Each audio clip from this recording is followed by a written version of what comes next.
പുത്രൻ്റെയും പരിശുദ്ധാത്മാവിൻ്റെയും നാമത്തിൽ ആമേൻ. ഈശോയ്ക്ക് ഏറ്റവും പ്രിയപ്പെട്ട പരിശുദ്ധ അമ്മയുടെ മക്കളായിട്ടുള്ള എൻ്റെ സ്നേഹിതരെ, നമുക്കെല്ലാവർക്കും ഒരുപാട് നന്നായി അറിയാവുന്ന ഒരു പ്രാർത്ഥനയാണ് എത്രയും ദയവുള്ള മാതാവേ എന്നുള്ള പ്രാർത്ഥന. ആ പ്രാർത്ഥന എത്ര പ്രാവശ്യം നമ്മൾ ചൊല്ലിയിട്ടുണ്ട് എന്നുപോലും നമുക്ക് ഒരുപക്ഷെ ഓർമ്മയുണ്ടാവില്ല. കാരണം അത്രമാത്രം നമ്മളെല്ലാവരും മാതാവിനെ വിളിച്ച് അപേക്ഷിക്കുന്ന ഒരു പ്രാർത്ഥനയാണ്. പക്ഷെ ആ പ്രാർത്ഥനയുടെ അർത്ഥം ആഴത്തിൽ ഗ്രഹിച്ച് മാതാവിനോട് മാധ്യസ്ഥം അപേക്ഷിക്കുന്ന തരത്തിൽ ആ പ്രാർത്ഥനയെ ഒന്ന് മനസ്സിലാക്കാനാണ് ഞാൻ ഈ ചെറു പ്രഭാഷണത്തിലൂടെ പരിശ്രമിക്കുന്നത്. ഇംഗ്ലീഷിൽ ആ പ്രാർത്ഥന ആരംഭിക്കുന്നത് റിമെമ്പർ എന്ന് പറഞ്ഞിട്ടാണ്. മാതാവെ ഓർക്കണമേ, remember most gracious virgin Mary. മാതാവിനെ വിളിച്ച് ചോദിക്കുക, മാതാവെ ഓർക്കണമേ. കാരണം മാതാവിന് ചില കാര്യങ്ങൾ ഓർപ്പിച്ചിട്ടാണ് നമ്മൾ ആ പ്രാർത്ഥനയുടെ അടുത്ത ഭാഗത്തേക്ക് പ്രവേശിക്കുന്നത്. എത്രയും ദയയുള്ള മാതാവെന്നാണ് നമ്മൾ പ്രാർത്ഥന ചൊല്ലുകയല്ല, നമ്മൾ പ്രാർത്ഥിക്കുകയാണ്. മാതാവിൻ്റെ ദയയെ, മാതാവിൻ്റെ കാരുണ്യത്തെ, മാതാവിൻ്റെ വാത്സല്യത്തെ, മാതാവിന് നമ്മളോടുള്ള ആ ഒരു കാരുണ്യത്തെയും വാത്സല്യത്തെയും സ്നേഹത്തെയൊക്കെ ഒന്നും കൂടി ഒന്ന് ഓർമ്മിപ്പിച്ചുകൊണ്ട് മാതാവിനോട് പറയാണ്, മാതാവ് എത്രയും ദയയുള്ള മാതാവാണ്. നമ്മുടെ മാലാഖ മാതാവിൻ്റെ അടുത്ത് വന്നിട്ട് പറഞ്ഞത് തന്നെ കൃപ നിറഞ്ഞ മറിയമ്മേ എന്ന് പറഞ്ഞിട്ട് മാതാവിനെ ഓർമ്മിപ്പിക്കണം. മാതാവെ നീ മറിയമ്മേ നീ കൃപ നിറഞ്ഞവളാണ്. അതുപോലെ തന്നെ നമ്മൾ ഓർമ്മിപ്പിക്കുകയാണ്, കരുണയുള്ള മാതാവാണ്, കരുണ നിറഞ്ഞ മാതാവാണ്. എന്നിട്ട് നമ്മൾ പറയുന്നത് എന്താ? മാതാവെ അങ്ങയുടെ സങ്കേതത്തിൽ ഞങ്ങൾ ഓടി വന്നിരിക്കുന്നതാണ്. ഈ നിത്യസഹാതാവിൻ്റെ ചിത്രത്തിലേക്ക് നോക്കിക്കഴിഞ്ഞാൽ നമുക്കറിയാം, മാതാവിൻ്റെ കയ്യിലിരിക്കുന്ന ഉണ്ണീശോ എന്തോ പണ്ട് പേടിച്ചിട്ട് ഓടി വന്ന് അമ്മയുടെ കയ്യിൽ കയറിയിരിക്കുന്നിട്ട് ആ പേടിയെ നോക്കുന്നതാണ് ആ ചിത്രം. പിന്നെ സ്ഥലമൊക്കെ വരച്ചിരിക്കുന്ന ചിത്രത്തിൽ പ്രധാനപ്പെട്ട ഒരു പ്രമേയം അത് തന്നെയാണ്, മാതാവിൻ്റെ കയ്യിലെടുത്തിരിക്കുന്ന ഉണ്ണി. അപ്പം ഈ മാതാവിൻ്റെ സങ്കേതത്തിലേക്ക് നമ്മൾ ഓടി വന്നിരിക്കുന്നു. എന്നിട്ട് നമ്മൾ എന്താ പറയുന്നത്? സങ്കേതം എന്ന് പറയുമ്പോൾ അർത്ഥം മനസ്സിലാക്കണം, അഭയം തേടിയിരിക്കുക. നമ്മൾ അവിടെ എത്തിയിരിക്കുകയാണ്. കാരണം ഇനി മാതാവാണ് നോക്കേണ്ടതെന്നാണ് എൻ്റെ അർത്ഥം തന്നെ. അമ്മയുടെ സഹായം അപേക്ഷിച്ചവരിൽ ഒരുവനെങ്കിലും ഉപേക്ഷിച്ചാൽ കേട്ടിട്ടില്ല എന്നാണ് ഓർമ്മിപ്പിക്കുന്നത്. അവിടെ മാതാവിൻ്റെ സങ്കേതത്തിൽ ഓടി വന്ന് മാതാവിൻ്റെ ആ മാധ്യസ്ഥത്തിൽ ശരണപ്പെട്ട് മാതാവിൻ്റെ സഹായം ചോദിച്ച ഒരുവനെയും ഉപേക്ഷിച്ചായി കേട്ടിട്ടില്ല എന്നുള്ളതാണ്. അപ്പോൾ മാതാവിൻ്റെ ആ മാധ്യസ്ഥത്തിൽ ശരണപ്പെട്ടിട്ടുണ്ടോ എന്നുള്ളത് വളരെ പ്രധാനപ്പെട്ടൊരു ചോദ്യമാണ്. നമ്മൾ മാതാവ് വഴിയായിട്ട് ഈശോയോടാണ് ഈ ചോദിക്കുന്നത്. നമ്മുടെ അനുഗ്രഹങ്ങളും നമ്മുടെ ആത്മീയമായിട്ടുള്ള അനുഭവങ്ങളും ഒക്കെ ചോദിക്കുന്നത് മാതാവിനോട് മാധ്യസ്ഥം വഹിക്കാൻ വേണ്ടിയിട്ടാണ്. മാതാവ് ഒരു വഴിയാണ്, അത് മറക്കരുത്. മാതാവ് ഈശോയോട് പറഞ്ഞ് നമുക്ക് വാങ്ങിച്ചതാണ്. അതുകൊണ്ടാണ് ഈ മാധ്യസ്ഥത്തിൽ ശരണപ്പെടുന്നത്. മാതാവ് മാധ്യസ്ഥം വഹിക്കാൻ നമുക്ക് വേണ്ടിയിട്ട് ഈശോയുടെ എടുത്തിട്ട് അങ്ങനെ ശരണം നമുക്കുണ്ട്. കരുണയുടെ കർത്താവിൻ്റെ ആ ചിത്രം നമുക്ക് എല്ലാവർക്കും വളരെ പരിചയമുള്ള ചിത്രമാണ്. ആ ചിത്രത്തിൻ്റെ മുകളിൽ ഒരു എഴുത്തുകൊണ്ട് താഴെ ഒരു എഴുത്തുണ്ട്. അപ്പം താഴെയുള്ള എഴുത്താണ് വളരെ പ്രധാനപ്പെട്ടത്. Jesus, I trust in you. കർത്താവെ, ഈശോയെ, ഞാൻ അങ്ങിൽ ശരണപ്പെടുന്നു എന്നാണ്. അപ്പം ഈ ശരണപ്പെടുന്ന ഒരാൾക്കുള്ള അവകാശമാണ് ഒരർത്ഥത്തിൽ ഈശോയുടെ ആ കരുണ എന്ന് പറയുന്നത്. അപ്പോൾ കരുണയ്ക്ക് വേണ്ടി യാചിക്കുന്ന ആളുടെ ഏറ്റവും അടിസ്ഥാനപരമായിട്ടുള്ള ഉത്തരവാദിത്തമാണ് ശരണപ്പെടുക എന്നുള്ളത്. അപ്പോൾ ഈ അമ്മയുടെ മാധ്യസ്ഥത്തിൽ ശരണപ്പെട്ടിട്ടാണോ എന്ന് വെച്ചാൽ നമ്മൾ മുഴുവനും അങ്ങ് അടിയറ വയ്ക്കുക. സങ്കേതം, ശരണം, രണ്ട് വാക്കുകളാണ്. അവിടെ നമ്മൾ അങ്ങോട്ട് മുഴുവനും മാതാവിന് വിട്ടുകൊടുത്തിട്ടാണോ നമ്മൾ വന്നിരിക്കുന്നത്? അങ്ങനെ ശരണപ്പെട്ട് മാധ്യസ്ഥം അപേക്ഷിച്ച് ആരെയും അമ്മ ഉപേക്ഷിച്ചിട്ടില്ല എന്ന് അമ്മ ഓർക്കണമേ എന്നാണ് മാതാവിനോട് പറയുന്നത്. എന്നിട്ട് എന്താ നമ്മൾ പറയുന്നത്?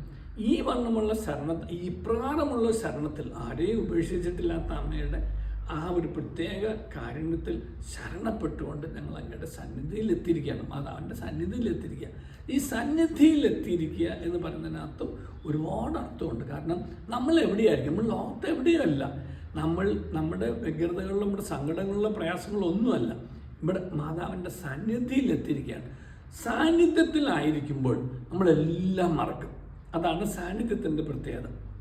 മാതാവിൻ്റെ ആ സന്നിധിയിലേക്ക് നമ്മൾ എത്തിയിരിക്കുമ്പോൾ നമ്മുടെ സങ്കടങ്ങളും ദുഃഖങ്ങളും എല്ലാം പറഞ്ഞിട്ട് ഇനി അമ്മയെ നമ്മൾ വിളിച്ച് അപേക്ഷിക്കാൻ പോവുകയാണ്. അമ്മേനെ ഓർമ്മിപ്പിച്ചു.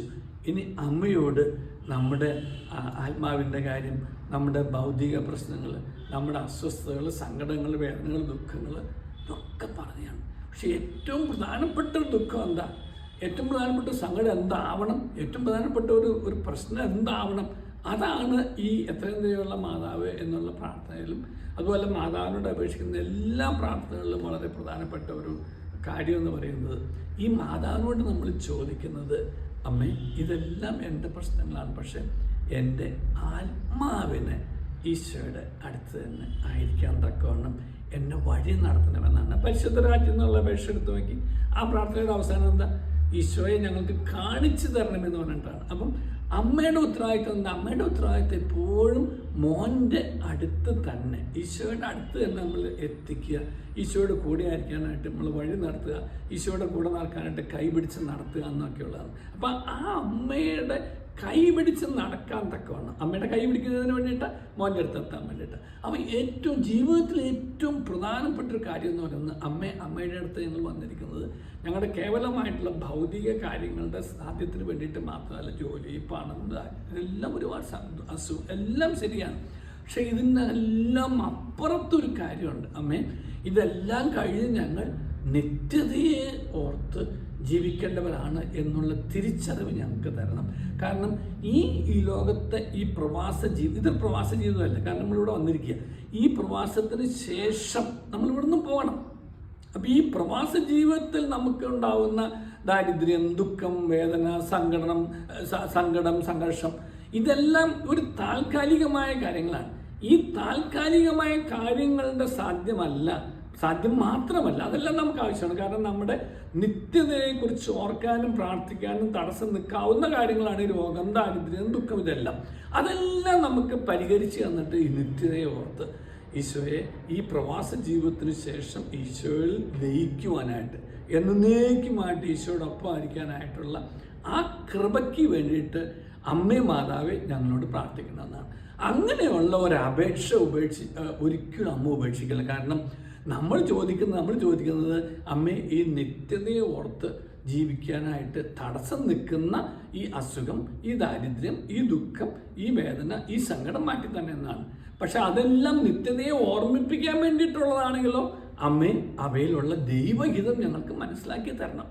ഇത് പ്രാർത്ഥിക്കാൻ സാധിച്ചാൽ നമുക്ക് വളരെ സന്തോഷവും സമാധാനവും ആശ്വാസവും ലഭിക്കും. കാരണം ദൈവം അറിയാതെ ഒന്നും എൻ്റെ ജീവിതത്തിൽ സംഭവിക്കുന്നില്ല എന്നും, എൻ്റെ ജീവിതത്തിൽ സംഭവിക്കുന്നതെല്ലാം ദൈവം എനിക്ക് അനുവദിച്ച് തന്നിട്ടുള്ളതാണെന്നും, അത് എൻ്റെ നന്മയ്ക്ക് വേണ്ടിയിട്ടുള്ളതാണെന്നും, എൻ്റെ നന്മയ്ക്ക് വേണ്ടിയിട്ട് ഞാൻ ഇട്ടിട്ടുള്ള എൻ്റെ പദ്ധതികളെക്കായും വലുതാണ് എൻ്റെ നന്മയ്ക്ക് വേണ്ടി എൻ്റെ നല്ല തമ്പുരാൻ എനിക്ക് വേണ്ടിയിട്ടുള്ള പദ്ധതികൾ എന്നുള്ള ആ ഒരു തിരിച്ചറിവുണ്ടാകുമ്പോൾ, ആ തിരിച്ചറിവിൻ്റെ മുമ്പിൽ എല്ലാം അടിയുറവ് വെച്ചിട്ട് ഇനി ഈശോയുടെ ഹിതം ഇവയിലെല്ലാം നടക്കട്ടെ. ഞാൻ എൻ്റെ ആഗ്രഹങ്ങൾ പറഞ്ഞു, പക്ഷേ എൻ്റെ ഇഷ്ടമല്ല എന്ന് ഈശോ ഗെത്സമനി പ്രാർത്ഥിച്ചില്ല. ഇതെല്ലാം എൻ്റെ സങ്കടങ്ങൾ, എൻ്റെ പ്രശ്നങ്ങൾ, എൻ്റെ ഇഷ്ടമല്ല, പക്ഷേ പിതാവേ നിൻ്റെ ഇഷ്ടം നിറവേറണം. അപ്പോൾ ഈ സങ്കടങ്ങളും ദുഃഖങ്ങളൊക്കെ പറഞ്ഞിട്ട് ഒരു വാക്കാണ് അമ്മയോട് നമ്മൾ പറയണം. അമ്മേ ഇതെല്ലാം ഞങ്ങൾ പറഞ്ഞു എന്നുണ്ടെങ്കിലും ഇതിനകത്തെല്ലാമുള്ള ആത്യന്തികമായിട്ടുള്ള ദൈവഹിതം എന്താണ് എന്ന് അമ്മ തിരിച്ചറിഞ്ഞ് വിവേചിച്ചറിഞ്ഞ് ഞങ്ങൾക്കത് മനസ്സിലാക്കി തരണം. അങ്ങനെ മനസ്സിലാക്കി തരുന്ന ഒരപേക്ഷ അമ്മ ഒരിക്കലും ഉപേക്ഷിക്കില്ല എന്ന് നമുക്ക് ഉറപ്പാണ്. കാരണം അമ്മയുടെ ആഗ്രഹം എന്താ? അമ്മയുടെ ആഗ്രഹം നമ്മുടെ ഓരോരുത്തരുടെ ഇവിടുത്തെ സങ്കടവും ദുഃഖവും വേദനയും ബുദ്ധിമുട്ടുകളും പ്രയാസങ്ങളും ഇതെല്ലാം മാറണമെന്ന് മാത്രമല്ലല്ലോ, അതെല്ലാം നമ്മുടെ പ്രാർത്ഥനയ്ക്കുള്ള തടസ്സങ്ങളാണ് എന്നുള്ളതാണ് നമ്മൾ തിരിച്ചറിയേണ്ടത്. ആ തടസ്സങ്ങളെ മാറ്റിയിട്ട് നന്നായി പ്രാർത്ഥിക്കുവാൻ, ഈശോയോടൊപ്പം ആയിരിക്കാൻ, നിത്യജീവിതത്തിൽ ജീവിക്കാൻ, എല്ലാത്തിനും ദൈവഹിതം കണ്ടെത്തുവാൻ, ആ ദൈവഹിതത്തിന് അടിയറവ് പറയുവാൻ, ആമേൻ പറയുവാൻ തക്കവണ്ണം ഞങ്ങളുടെ മനസ്സിനെ അങ്ങനെ രൂപപ്പെടുത്തണമേ. ഞങ്ങളുടെ ചിന്തയെ, ബുദ്ധിയെ, വിചാരത്തെ, വികാരത്തെ എല്ലാം രൂപപ്പെടുത്തി തരണമേ. ഈ അപേക്ഷ അമ്മയെ ഉപേക്ഷിക്കരുത് എന്ന് പറഞ്ഞുകൊണ്ട് നമുക്ക് അമ്മയുടെ സന്നിധിയിലായിരിക്കാൻ കഴിയണം. അമ്മ തീർച്ചയായിട്ടും നമ്മളെ അനുഗ്രഹിക്കും, അമ്മ തീർച്ചയായിട്ടും നമ്മളെ സഹായിക്കും. എന്നതിന് വേണ്ടിയിട്ട് ഈശോയുടെ ഒപ്പമായിരിക്കാൻ വേണ്ടിയിട്ട് ഈശോ നമുക്ക് വേണ്ടി നമ്മളിട്ടിട്ടുള്ള നമ്മുടെ പദ്ധതികളെക്കായി നമ്മുടെ നന്മയ്ക്ക് വേണ്ടിയിട്ട് നമ്മളിട്ട പദ്ധതികളെക്കായി നല്ല പദ്ധതികൾ ഇട്ടിട്ടുള്ള ഈശോയുടെ ആ പദ്ധതി വിവേചിച്ചറിയാൻ വേണ്ടിയിട്ട്, തിരിച്ചറിയാൻ വേണ്ടിയിട്ട്, അതിന് അടിയറിവ് പറയാൻ വേണ്ടിയിട്ട്, അവിടെ ആമേൻ പറയാൻ വേണ്ടിയിട്ട് ഈശോ തീർച്ചയായിട്ടും ഈ അമ്മയുടെ മാധ്യസ്ഥം വഴി നമ്മളെ അനുഗ്രഹിക്കും. അമ്മയുടെ ജന്മ തിരുനാളിൻ്റെ മംഗളങ്ങൾ എല്ലാവർക്കും സ്നേഹപൂർവ്വം നേരുന്നു. അമ്മ ഈശോയുടെ കൂടെ നടക്കുവാനായിട്ട് നമ്മളെ കൈപിടിച്ച് സഹായിക്കട്ടെ. ആമേൻ. ഞാനിങ്ങനെ മരി മാതാവിന് നമ്മൾ ഈ ഈശോയുടെ രക്ഷയെക്കുറിച്ച് ചിന്തിക്കുമ്പോഴേ, ഈശോ സ്വർഗത്തിൽ നിന്ന് പിതാവിൻ്റെ ഏകജാതനായിട്ടാണ് വരുന്നത്, അങ്ങനെയല്ലേ? ഉള്ളി വിഗോട്ടൻ സണ്ണായിട്ടാണ് ഈശോ താഴെ വരുന്നത്. താഴെ വന്നിട്ട് ഈശോ നമ്മുടെ കൂട്ടത്തിൽ മനുഷ്യവർഗത്തിൻ്റെ കൂടെ ഒരു 33.5 വർഷം ജീവിച്ചിട്ട് തിരിച്ചു കയറി പോകുമ്പോൾ മഗ്ദലേന മറിയത്തോട് പറഞ്ഞത് ഇങ്ങനെയാണ്: ഞാൻ എൻ്റെ പിതാവിൻ്റെയും നിങ്ങളുടെ പിതാവിൻ്റെ അടുത്തേക്ക് പോകുന്നതെന്നവർ. അപ്പോൾ ആ തിരിച്ചു കയറി പോകുമ്പോഴത്തേനും കാര്യങ്ങൾ മാറി. രക്ഷയുടെ വലിയ നമ്മുടെ മനുഷ്യവർഗത്തിനുണ്ടായിരുന്ന ഒരു വലിയ അനാഥത്വത്തെ മാറ്റിയിട്ട് നമുക്ക് ഭൂമിയിലെ പിതാവല്ലായിരുന്നുള്ളൂ. ഇപ്പോൾ ഈശോ രക്ഷ ഒരുക്കിയിട്ട് തിരിച്ചു കയറി പോയപ്പോഴത്തേനും നമുക്കൊരു നിത്യ പിതാവിനെ തന്നിട്ടാണ് തിരിച്ചു കയറി. അത് നമുക്ക് ഉദ്ദേശിക്കുന്ന ഭാഗ്യമല്ല കേട്ടോ. ദൈവത്തെ തന്നെ നമ്മുടെ പിതാവ് ഈശോയുടെ ഒറ്റയാക്കിയില്ല, സമമിട്ടാണ് പറഞ്ഞിരിക്കുന്നത്. എൻ്റെ പിതാവിൻ്റെ നിങ്ങളുടെ പിതാവിൻ്റെ അടുത്തേക്ക് പോകും. അങ്ങനെ ഈശോ നിത്യപിതാവിനെ തന്നു. ഈശോ ഭൂമിയിലേക്ക് ഇറങ്ങി വന്നപ്പം പിതാവിൻ്റെ ഏകജാതനായിട്ടാണ്, ഒള്ളി വിഗോട്ടൻ സണ്ണായിട്ടാണ് തിരിച്ചു വരുന്നത്. തിരിച്ചു പോകുമ്പോൾ ഈശോ മാതാവിൻ്റെ കൂടെ മകനല്ലേ? തിരിച്ചു പോയി കഴിയുമ്പോൾ ഈശോ മാതാവിൻ്റെ മകനുമായി നമുക്ക് മാതാവിനെ അമ്മയായിട്ട് തന്നു. ഈശോയ്ക്ക് ഒരു അമ്മയായി. അങ്ങനെ വലിയ രക്ഷയിതുണ്ട്. നമുക്കും ഒരു നിത്യ അമ്മയായി. അങ്ങനെ ശരിക്കും സ്വർഗത്തിൽ നമുക്ക് നമ്മുടെ ഒരു രക്ഷയുടെ ഏറ്റവും ഫണ്ടമെൻ്റലായിട്ട് ആദ്യത്തെ ഒരു കാര്യമാണല്ലോ അത്. നമുക്കൊരു നമ്മുടെ അനാഥത്വം മാറ്റുക. നമ്മൾ സനാതരായി. അത് ഏതെങ്കിലും ഒരു ആളെ കൊണ്ടല്ല, ഒരു മാലാഖയെ കൊണ്ടുമല്ല. നിത്യനായ പിതാവ്, ഈശോയുടെ തന്നെ പിതാവ് നമ്മുടെ അപ്പനായി, ഈശോയുടെ തന്നെ അമ്മ നമ്മുടെ അമ്മയായി. അങ്ങനെ എന്നാ അനാഥത്വം മാറ്റിയെന്നറിയോ? അപ്പോൾ അതെല്ലാം നമ്മളിങ്ങനെ ഈശോയുടെ ഈ ജപമാലയിലേക്ക് കൂടെ കടന്നു പോകുമ്പോഴും അല്ലെ മാതാവിനെ ഓർക്കുമ്പോഴും ദൈവം നമുക്ക് ഒരുക്കിയിരിക്കുന്ന രക്ഷയുടെ ഇങ്ങനെയെല്ലാം ഉണ്ട്. ഇതൊരു ഭാവം മാത്രമാണ് ഇത്രയും വലിയ കാര്യങ്ങളിലേക്ക് നമ്മളെ കൊണ്ടുപോകുന്നതേ. അങ്ങനെ ഓർത്ത് അതിനൊരു വലിയ നന്ദി വേണം.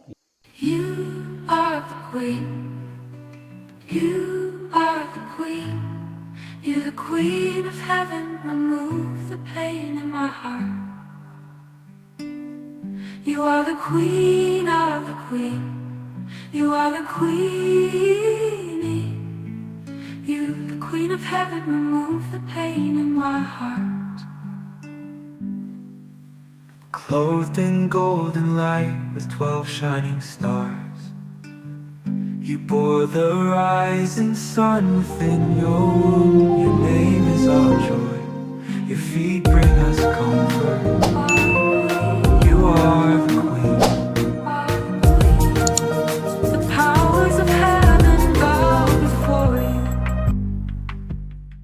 ഈശോ മിശിഹായ്ക്ക് സ്തുതിയായിരിക്കട്ടെ. ഇന്നത്തെ തിരുവചന ഭാഗം വിശുദ്ധ മത്തായി എഴുതിയ സുവിശേഷം 16-ാം അധ്യായം 25-ാം വാക്യം. സ്വന്തം ജീവൻ രക്ഷിക്കുവാൻ ആഗ്രഹിക്കുന്നവൻ അത് നഷ്ടപ്പെടുത്തും.